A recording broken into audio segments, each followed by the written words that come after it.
दोस्तों, सीरियल बड़े घर की छोटी बहू में इस बार कहानी ने ऐसा मोड़ ले लिया है जैसे अचानक से घर में बिजली गिर पड़ी हो। सच का तूफान आ चुका है और पिशीमोनी की चालाकियों का पूरा पर्दाफाश अब सबके सामने हो गया है। लेकिन बात यहीं खत्म नहीं होती। उसके साथ उसका बेटा रुकुन भी सीधे जेल की सलाखों के पीछे जाएगा। आने वाले एपिसोड में माहौल और भी गर्म होने वाला है। अहाना पुलिस के सामने डटकर कह देती है, मैं अपना केस खुद लड़ूंगी क्योंकि मेरे पास वकील रखने के पैसे नहीं हैं और मैं पढ़ी लिखी हूँ, खुद अपना हक साबित कर सकती हूँ। यह सुनकर इंस्पेक्टर जवाब देता है, ठीक है मैडम, लेकिन पहले हमें इस घर की तलाशी लेनी होगी। हो सकता है हमें ऐसे सबूत मिल जाएं कि कोर्ट जाने की नौबत ही न आए। इसके बाद शुरू होती है तलाशी की लंबी प्रक्रिया।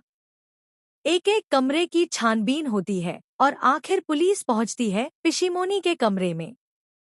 वहां मिलती है नींद की गोलियां। इंस्पेक्टर हैरान होकर पूछता है, ये दवाइयां आपके पास कैसे आईं? पिशीमोनी मासूमियत का नकाब पहनकर कहती है, मुझे इसकी जरूरत पड़ती है, मैं रोज लेती हूँ। लेकिन सच यहाँ भी टिक नहीं पाता। इंस्पेक्टर दवाई का पर्चा देखकर कहता है, ये तो 8 दिन का कोर्स था, लेकिन इसमें से 2 दिन की दवाइयां गायब हैं। इसका मतलब दुर्गा देवी को इन्हीं गोलियों से बेहोश किया गया और सबसे बड़ा शक आप पर ही है। यहीं से कहानी और भी खतरनाक मोड़ ले लेती है। पुलिस का शक अब पक्का हो चुका है कि बड़ी बुआ ही साजिश की असली मास्टरमाइंड है। कोर्ट में अहाना पक्का सबूत पेश करेगी कि दुर्गा देवी को जो दवाइयां दी गईं, वो पिशीमोनी के कमरे से आई थी और उन्हीं ने ये चाल चली थी। लेकिन ये तो सिर्फ आधा तूफान है। बाकी का झटका तब लगता है जब अहाना रुकुन पर भी झूठा केस दर्ज कराने और साजिश में शामिल होने का आरोप लगाती है।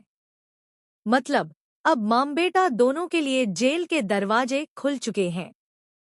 अब देखना यह है दोस्तों कि क्या अहाना की ये चाल पूरी तरह कामयाब होगी? क्या पिशीमोनी और रुकुन सच में सलाखों के पीछे जाएंगे? या फिर कोई नया मोड़ इस कहानी को फिर से हिला देगा?